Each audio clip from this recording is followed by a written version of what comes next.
Hello and welcome to Facilitating on Purpose. I'm your host, Beth Cougler Blom, and I am so glad you joined me for this episode today.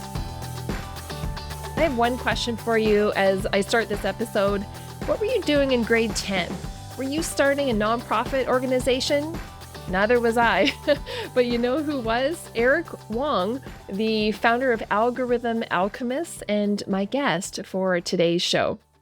Eric's going to say quite a bit more about what his organization is and what it does during the show, so I won't say too much more about that now. But I will say that I asked a special guest to come along with me in this episode to help me interview Eric, and that's my brother, Kevin Cougler. Kevin is the founder and executive director of STEM Camp and Camp STEAM Canada. These are organizations dedicated to inspiring young people through hands-on science, technology, engineering, and mathematics education. This was such a fun episode because I got to work with my brother, of course, but really, Kevin and I think we're so inspired by what Eric has done. I can't wait to show this episode to you and have you learn more about it and just be inspired by who he is at such a young age and what he's doing in the world. So without further ado, here's Eric Wang talking about teaching coding to kids. Thanks for joining me. I hope you enjoy the show. I want to welcome both of you and welcome you to Facilitating on Purpose. Thanks for being here, Eric and Kevin. Thank you, Beth, for inviting us. Yeah, thanks for the invite. Always fun to hang out with you online, sister. Yeah, I was thinking that I don't often cross paths with you, Kevin, on a work-related basis, but this is one of the times I thought it might be nice to have you along, and I appreciate those times where we can cross our work paths and wend our way around our whole life. This is nice. Yeah, me too. And it looks like we got a great guest today too. I'm really excited to learn a little bit more about what Eric's doing. He's doing a wonderful job from what I've seen. So can't wait to learn some more from you, Eric. Awesome.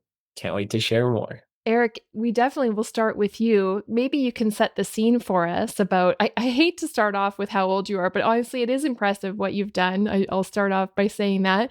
Can you just tell us a little about who you are and where you are, and then we'll get into what you do? Yeah, for sure. So hello, my name is Eric. I'm currently a grade 12 student at St. Teresa, which is in Richmond Hill, Ontario.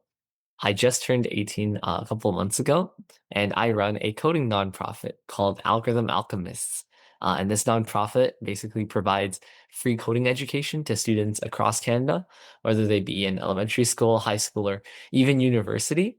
And yeah, that's the gist of Eric Wang. When did you start that? Like, where did the idea come from to begin this nonprofit? This nonprofit began in September of 2023. So this is a little like 2.5 years ago, approximately. And it started because a lot of family friends were asking me, "Oh, my child should learn coding. How can they learn?"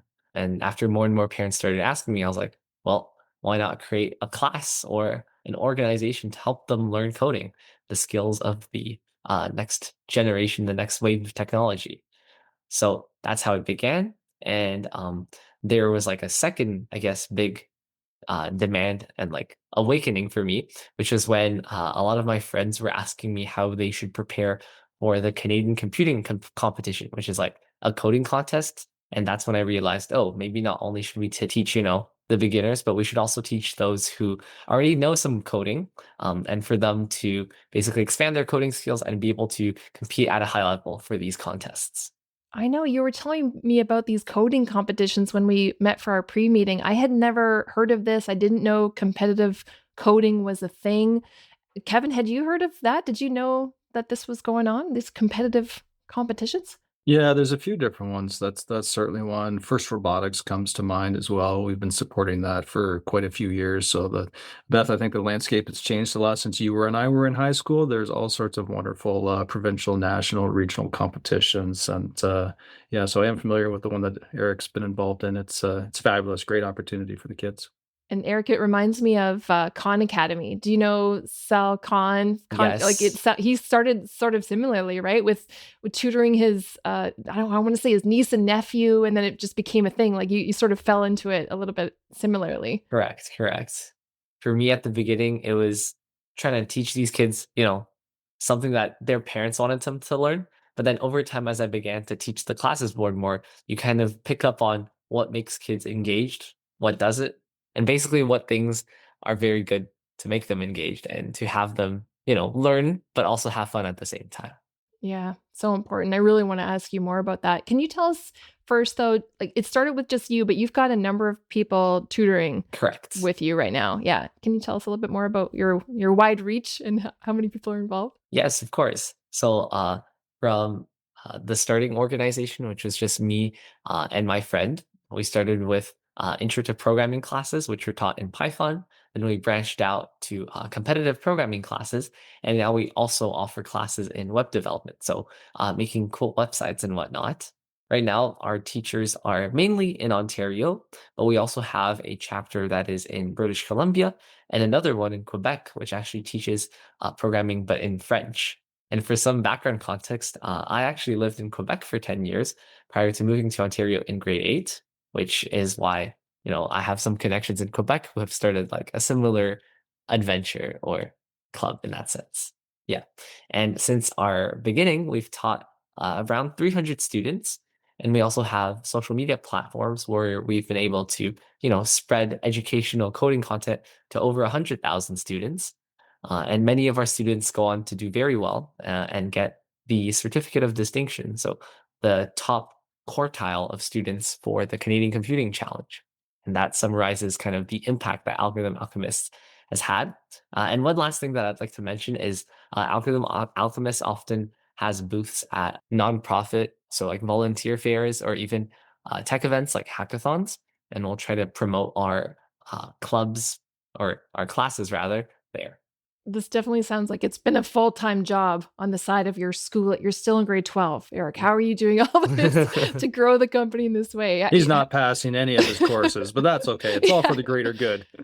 I know, I beg to differ because Eric's told me how many universities he's applied to and the scholarships he's applying to. I think you're also an excellent student yourself, right? That would be mostly correct. Yeah. Mostly. I actually recently just got admitted to Waterloo for software engineering, and that is basically my top choice in Canada. So I'm very happy about that.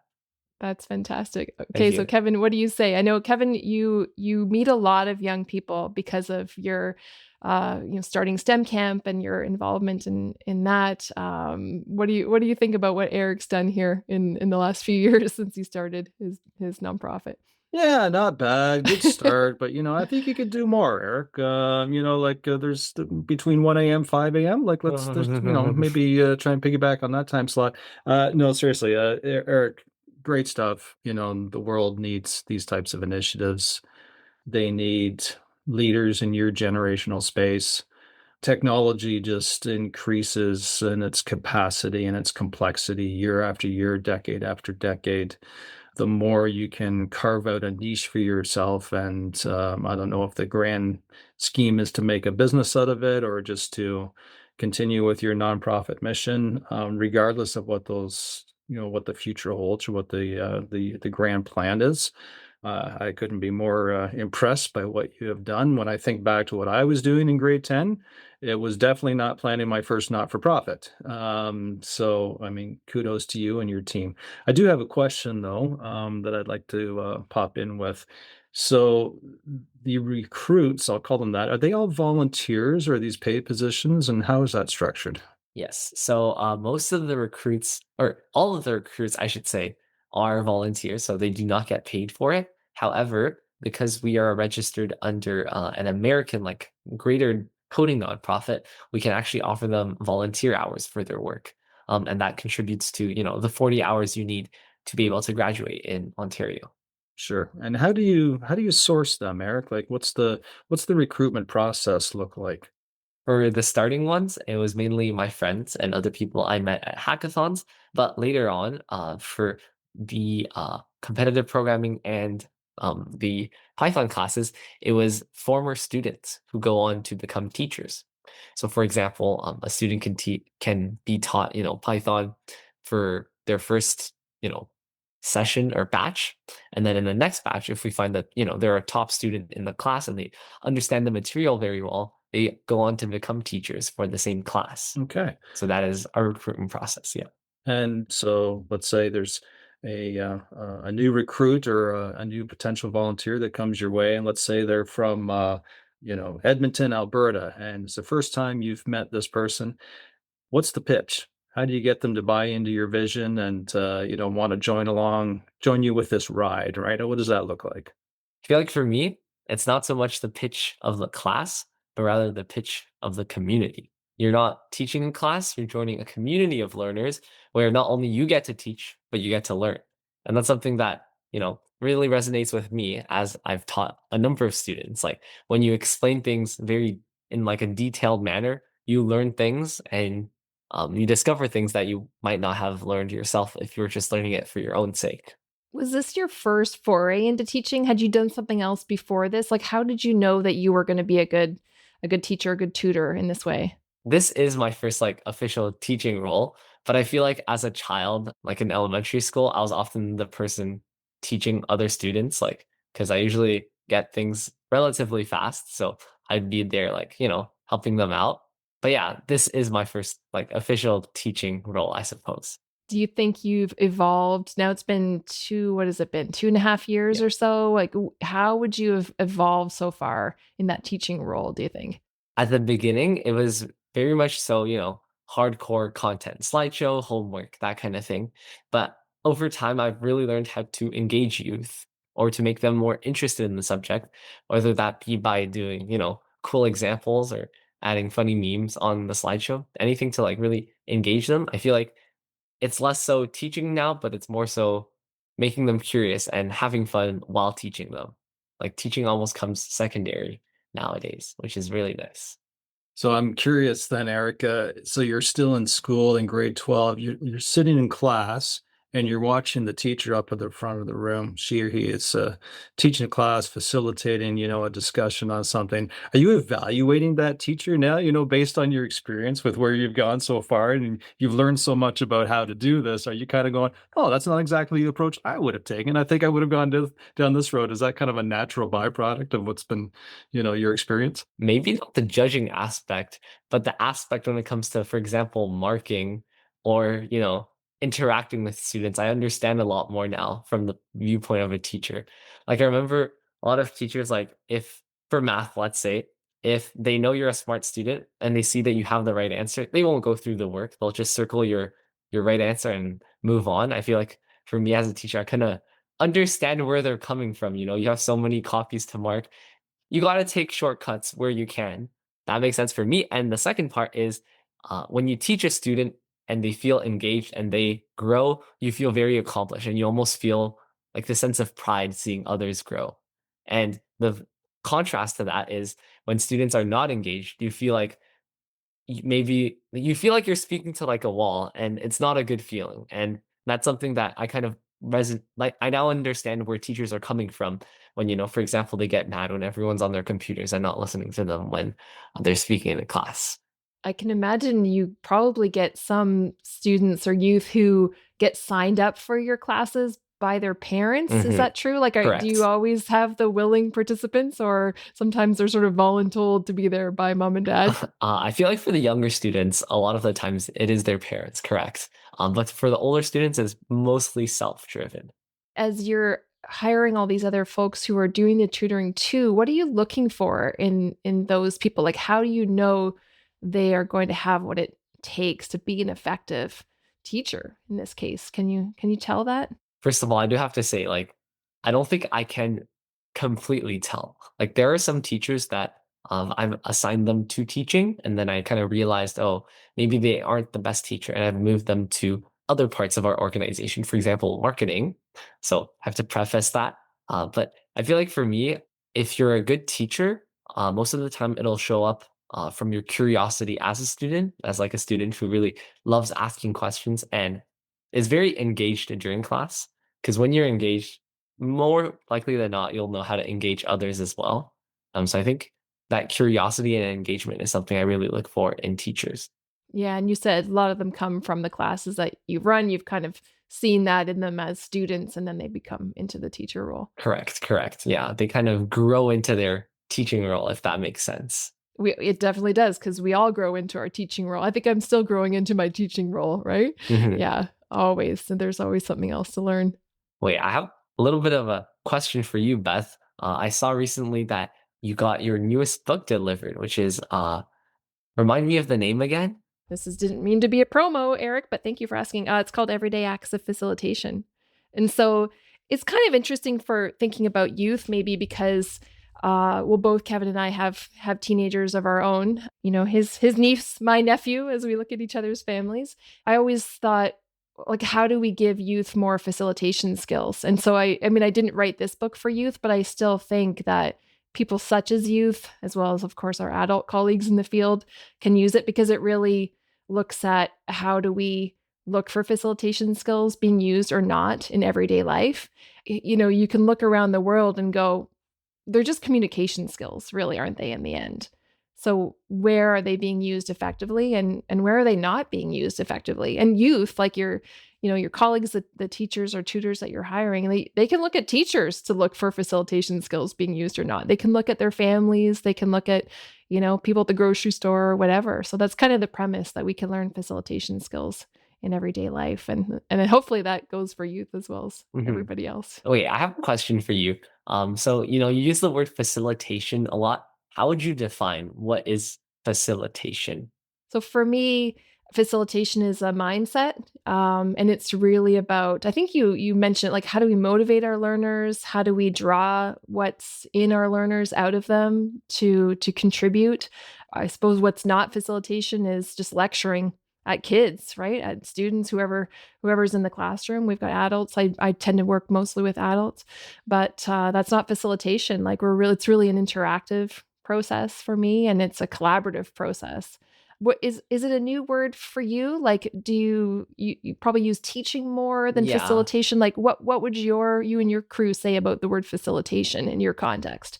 I feel like it's pretty similar to what you've said, but I think I would like to add on one thing, which is that for me, facilitation is teaching students in an engaging way, but also realizing maybe when they don't have that kind of innate passion for a subject and perhaps pivoting their interests elsewhere. Like, we've had students who, they've learned coding and they discovered, that really it's not the thing for me. And I feel like that's perfectly fine. And as teachers, it's something that we need to realize and understand that, not all students may be interested in all subjects, but realizing that that's okay and that their efforts will be better used elsewhere is very important. Kevin, what's it bringing up for you? You have a slightly different context with STEM Camp than Eric Scott. Is there anything around? I mean, you don't call the folks who are working for you facilitators, but is there a philosophy there that you're trying to go for as well? Yeah, we don't call it facilitating, but it's very similar to our approach with an inquiry-based learning model, right? So when you guys talk about teaching and, in our world, that's providing step-by-step instructions to a camper on how to build a solar powered car. Well, you could certainly do that, but I think the value in the exercise is not in receiving the instructions. The value is in exploring and trying to create innovation points. And we do that by facilitating the activities. So, inquiry based learning, which is the philosophy at STEM Camp, is all about trying to provide opportunities for those campers to ask questions about where they might go next with the activity. And you, by engaging them with those back and forth questions, you're acting as a facilitator in that moment, no question about it. Yeah. Does that resonate for you, Eric? Like, is that the approach that you take when trying to teach something to youth and work with where they're at? Yes, definitely. It's like teaching them the how to think more than how to do, if that makes sense. Yes, absolutely. That's you nailed it. Absolutely. I have a question kind of along those lines for you, Eric. I think I saw that you use students, and I think you alluded to it earlier. You use students as your teachers, your facilitators, tutors online, but you also have older people as well who are in the profession. Do you find that one works better with a certain subset of the people that are learning coding from you? Do they relate better to people that are just a few years older than them that might be in, say, grade 11 or 12, as opposed to, teachers that are in the profession? Have you got any information about that? And you're specifically talking about the teachers in this case, not the students, right? Yeah, I'm just wondering if the students, do you find they learn better from peers who are 17, 18, as opposed to the age of 30 to 40? Have you heard any anecdotal interesting tidbits along those lines? I feel like for me it's a bit limited because all of our teachers, we don't have a university teacher right now, and we also don't have a teacher that's not in high school. So all of our teachers are in high school right now. So I don't think I can speak to that component of it. But I have to say, I feel like when the teachers are closer in age to the students, there is that the connection seems to be a little bit better in that sense. Gotcha. So it's peer-to-peer learning almost, and is what you're describing. Yes, most certainly. How is it the case for you, Kevin, then? I know like you teach mostly younger students. How has that shown up? And have you guys had any like, I guess, teenage volunteers? Yeah, so our model starts with what we call counselors in training. So CITs, they could be 13, 14, 15 years of age. From then, so they'd be kind of helper aides, I guess you would say, at camp. They'd kind of work alongside a counselor. Counselors would be the ages of, say, 18 to 20, 18 to 21. They're going to be in university or college, and they're going to have some level of STEM-based experience or education in their portfolio. And then we have leaders, and some of those leaders are currently attending teachers college or faculties of education, right? And so they're going to be the ones that are kind of trained in some, teaching philosophies. And so you hope for that not generational, but level to level training and passing on the knowledge just by watching and learning. So that's kind of our model. Eric, do you guys do any team teaching? I mean, how does someone just start off with their first session? Would you co-teach with a new person, or do you kind of just leave them, throw them to the wolves, so to speak, with the kids? No. So yes, usually for our classes, we run them weekly. The first and second session, there will be an older teacher with the newer, I guess, trainee, just for them to see how the classes are run. And this is specifically for students who have both been at Algorithm Alchemists as a student and for completely new teachers. I think it's a bit daunting at first to just teach a class of like maybe 10 kids. I feel like so we're there for the first little bit, and then we leave them, to their own responsibilities. And what that'll look like for the first couple of classes is perhaps last time we did it, I was teaching like 30 minutes, they teach 30 minutes. So we do like, for example, the lesson and then an example, and then he does, and we alternate in that sense. And it also helps that like, one teacher's there to correct the other in case something was said in the wrong way, I feel like a lot of teachers, especially at school, like they say something wrong and then the students will have to correct them.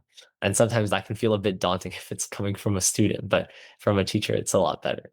So I'm just thinking, Eric, along the lines of you've got a student, you call them students, I presume? Yes. Okay, so you've got a student that's coming to you for the very first time. They are brand new beginners, newbies. They want to learn all about coding. They're nervous. They log into the session. Do you have a strategy in helping them get started and work through those first, feelings of jitters, and how do you help them be successful as soon as possible? For us, it's starting off really easy, and like being very manageable. Like for example, for the Python classes, the very first thing we'll teach them is how to print "Hello World" to the screen. It's just one line of text, and Classic. yes, it's a classic. For those who like are not in the programming world, when you learn a programming language, saying "Hello World" and printing that to like the screen, that's the very first thing you do. I don't know where it started, but it's been a tradition for a while. That's the first thing we'll do. And it's like super simple, and it makes them see, oh, I can write a piece of code and my program will actually run. And from there, you throw them to the wolves almost, and you let them develop their interests from there. Right. So you start building confidence with very simple tasks, and then just kind of keep escalating and match it with their abilities as you go, I imagine. Correct.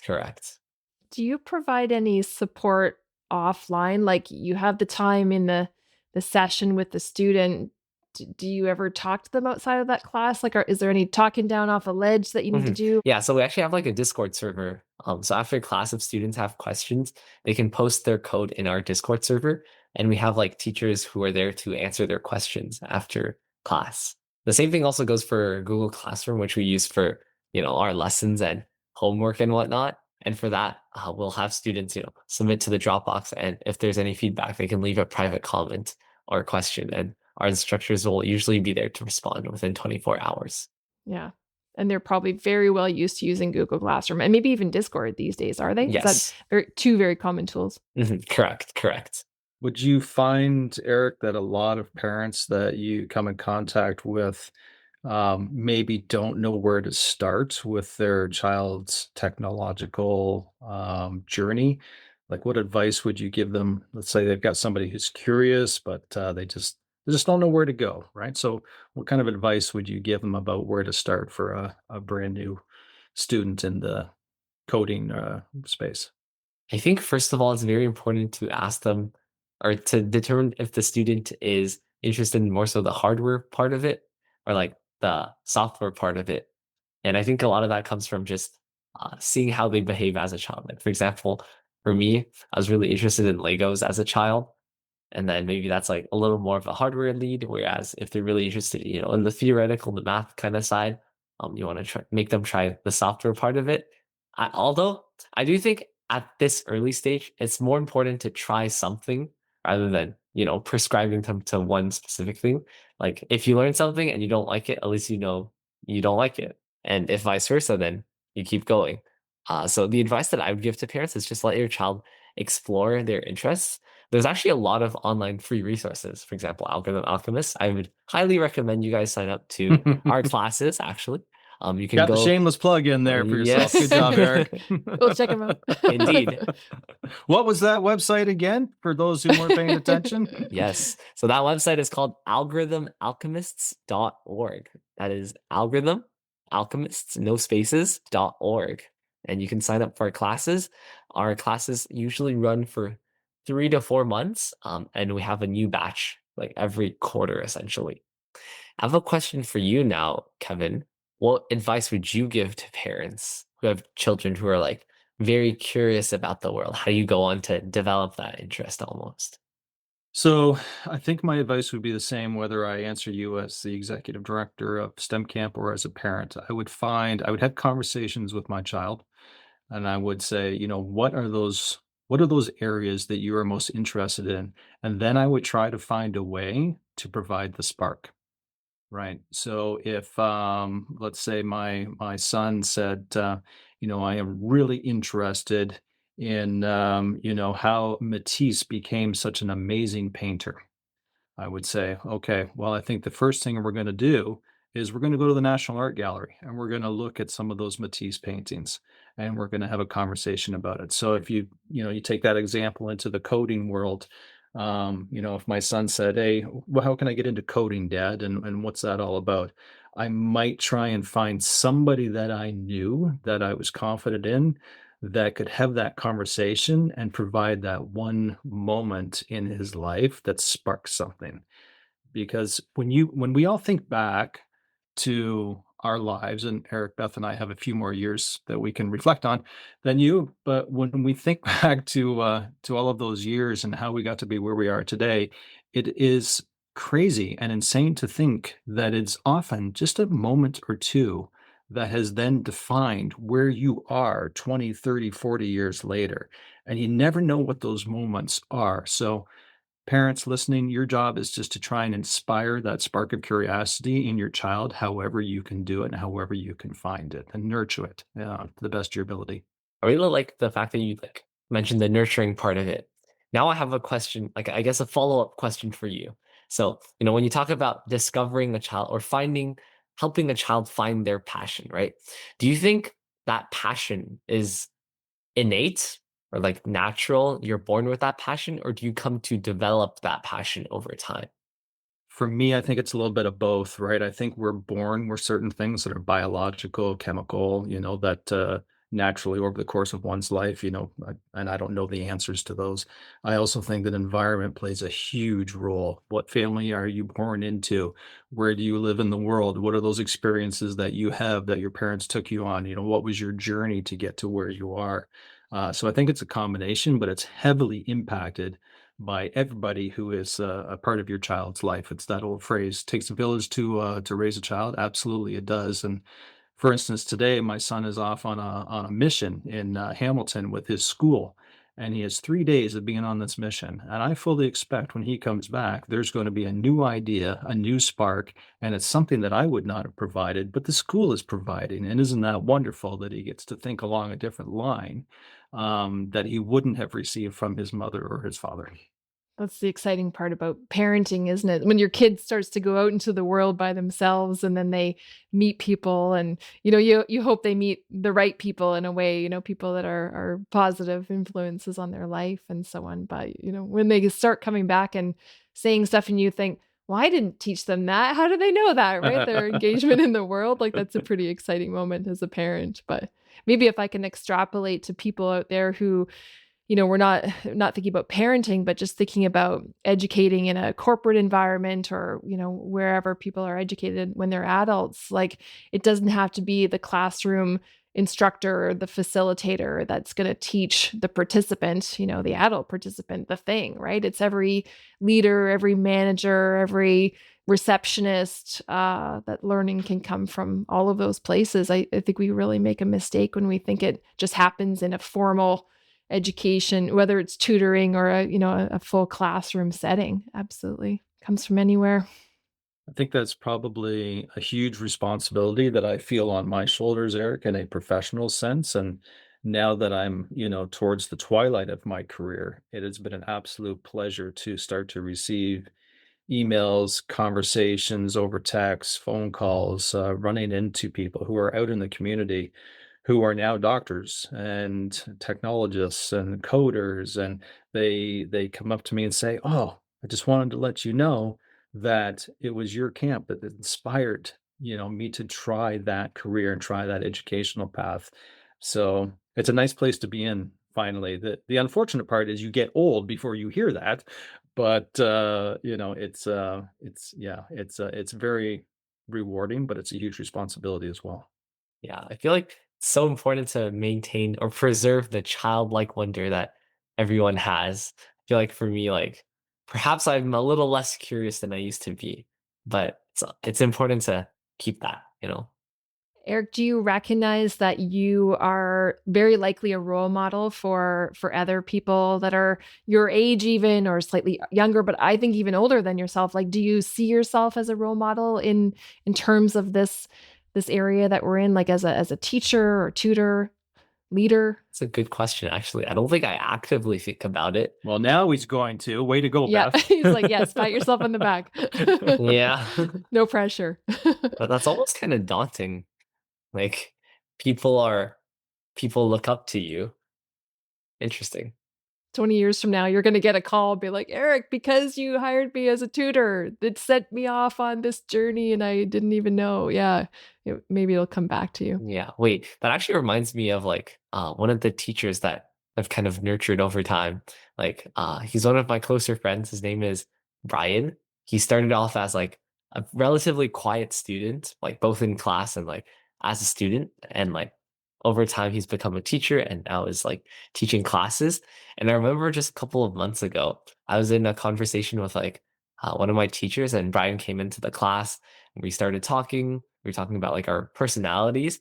And she was like, wow, Brian, when you're in class around other students, you're so quiet. But then how come when you present to the class, you're so loud and like, expressive?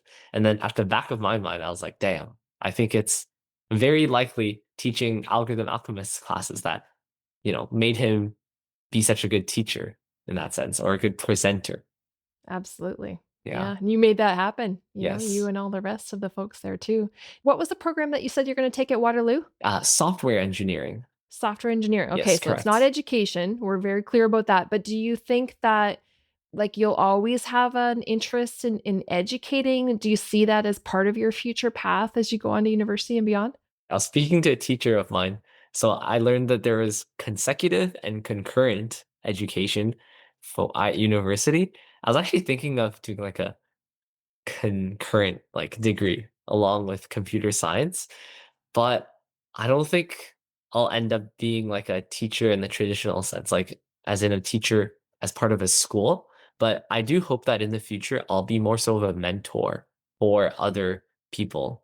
Like I think of startup incubators like Y Combinator or A16Z. Like I feel like in the future when I hopefully start my own company and sell it and I have the funds to fund other people, the kind of role I want to play is very similar to the role I play at Algorithm Alchemists, where you're able to mentor people, to give them funds, and to give them ideas to build on their own passions. I think that's like the end goal in life for me.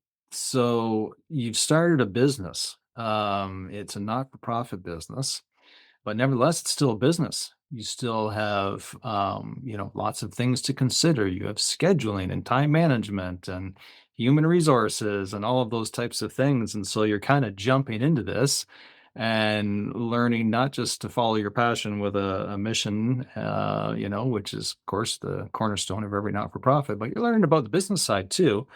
What are some of those things that you have experienced in the last couple of years where you've learned from them, and now you have those skills, or have surprised you that you didn't think you would have to think about, but now you have to think about? One of the things was getting funds or money. Before starting Algorithm Alchemists, I had no idea how much money hackathons or tech events, how much funding they were receiving from these outside sponsors. Like I remember going to my first hackathon and being like, "Oh, how much was the venue for this place?" And they were like, "Oh, it was like 15K for 3 days." And I was like, "What in the world? Like I would have never pictured that." And it's not something I would have thought of if not for running Algorithm Alchemists. Like, I think just realizing the amount of funding these tech companies have is very crazy. And I think the other thing is like how quickly your community can branch out and how fast word of mouth can spread. Like, yeah, like a lot of hackathons, like there'll be people who are mutuals with me. Actually, recently at Jam Hacks at Waterloo, it was half a year ago almost. There was a girl that I was talking to, and she was like, "Oh, I recognize you." And guess what? She actually taught me how to code back in grade 8 online. And it was so crazy meeting her in person. And it's like, dang, like the connections, they're very profound. And you can connect with so many people just by having, a mutual connection or a shared passion for learning. I hope you told her what you're up to now. Did you did you tell her? Yes, I did. What's the biggest problem you're trying to solve now as it relates to your initiative? Still the initial problem almost, just making people more curious about coding, improving their coding skills, and of course, making them more ready for competitions. Because at the end of the day, we do all have to apply to university. We all have to, do what we got to do to get a job. So I think that component cannot be forgotten, even though the fun should be the priority most of the time, or at least consciously. Another thing that I would like to mention about my organization is that as we've expanded, it's begun to be a little bit more challenging maintaining the initial culture where everyone was super committed, not for the resume, like, just very committed. Like, as you expand an organization, it takes conscious effort for me to preserve the same spirit. And that's something I'm, working towards preserving right now. I love that you said that. That is so insightful for a person of your age and experience. That is absolutely correct. That is one of the most challenging things for any organization. If you don't have culture, you don't have a business where anybody wants to work.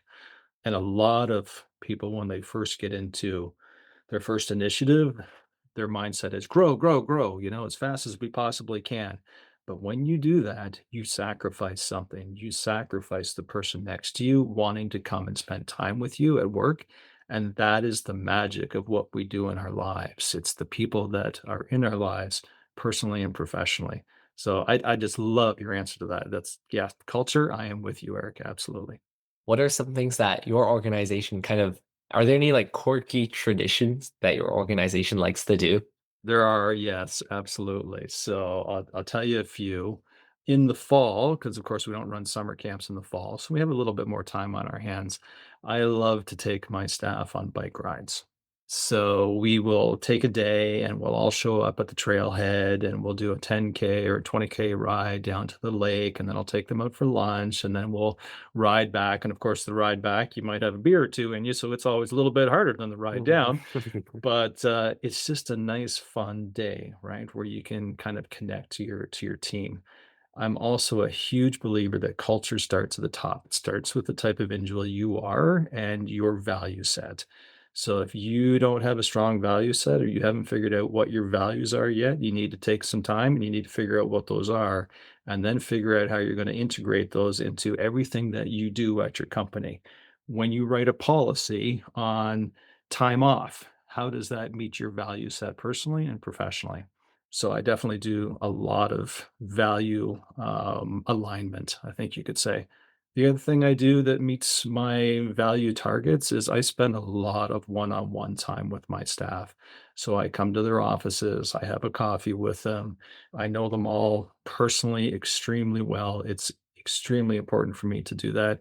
We have lunches together in the staff lunchroom. The phones go away. It's not a written policy, but it's kind of an informal policy because the first thing I do when I walk into the room is I have my phone and then I wait until some eyes are on me and then I turn it over, right? And make sure that I mute it. And it just kind of sets the tone.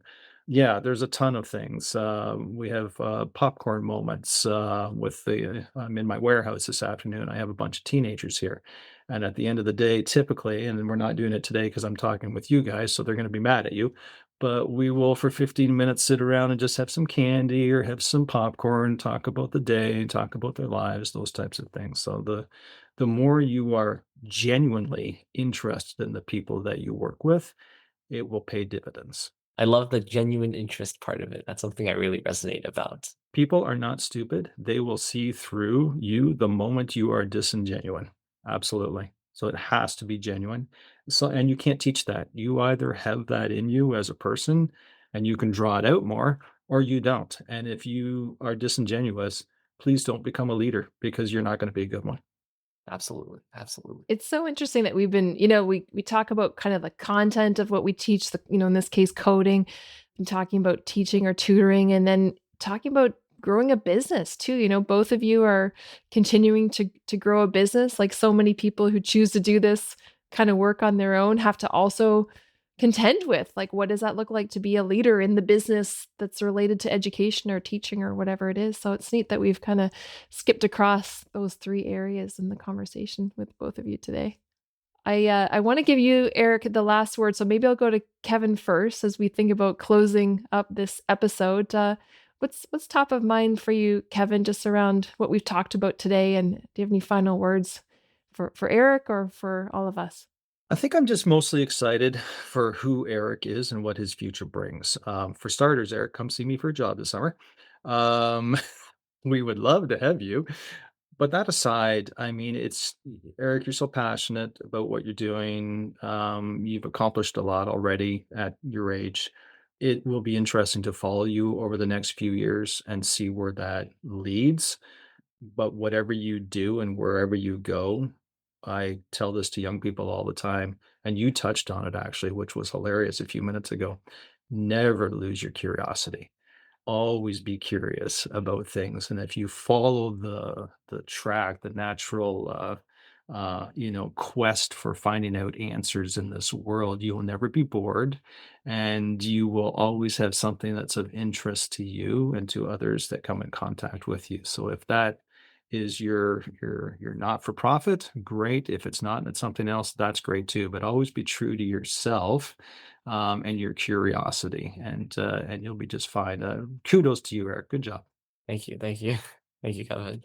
Yeah, you're quite impressive. Kevin didn't say that we also had a business when we were teenagers, Kevin and I. We don't need to go down that direction too much, but we had a small house and garden business, summer business.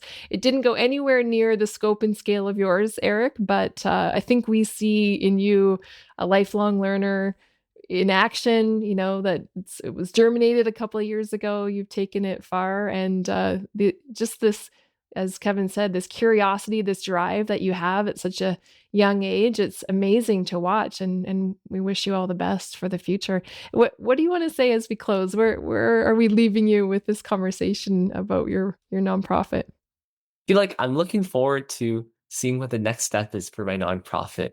Like, I know that I'll still stick around when I go to university, but the question for me kind of becomes, do I pass this down to one of the teachers that's currently in high school still and will be next year, or do I keep running it? I think that's like a question that's on my mind for now. And the second question that's on my mind is, how do I retain that curiosity, both in teaching and in learning, right? Like, I'm sure as adults, you get more busy with life, and I don't know. It's very important to have that curiosity, to preserve that childlike wonder that we all have. Absolutely. I really want to answer that question, but we can't. We got to go. Okay. There's I so know, much right? there. There's so much intriguing. But, maybe we can continue the discussion online, right? You mentioned you've got social media profiles. We'll have all that information in the show notes. Maybe I can put it out to the community that's listening to this. If you have advice for Eric, or if you want to check in with him about where he's going to support him along the way, I mean, that's a great place to follow up with you.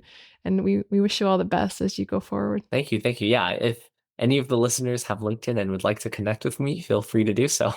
The link will probably be in the podcast notes. Yeah, it sure will. Thank you so much, Eric. Thank you, Kevin. This has been a joy, and good luck. Thank you, Beth. Thank you, Kevin. Thank you. Thank you for having me. It's been fun. Well, it was such a great experience to talk with both Eric and Kevin and get inspired by everything that Eric has done in the last 2.5 years since he started Algorithm Alchemists, and just know that there are amazing youth out there doing amazing things, such as starting nonprofits and building a team across the country and reaching over 100,000 students across the country, as well as he said he does with their tutoring that they do, but also their reach on social media channels as well. I loved how Eric talked about how he tells the tutors that they're joining a community of learners, that they're going to teach, but that they're also going to learn. And I loved that he talked about the sense of pride he has in seeing others grow in his organization. I expect great things to come from Eric Wang, and I hope you connect with him if you have any interest in learning more about what he does and where he's going next with his education and his organization. I really want to thank Eric for joining us on the show. Of course, I'd also like to thank Kevin Cougler for joining us and helping me interview and talk with Eric, because I knew he would understand the context that Eric is teaching in, and he sure did. It was nice to, as I've already said, cross paths with my brother in something that's related to both of our work. So thanks again, Kevin, for coming and joining me, and not just being my big brother, but also an expert in your own field as well. Coming up in the next episode of the show, I talk with Linda M. Anderson.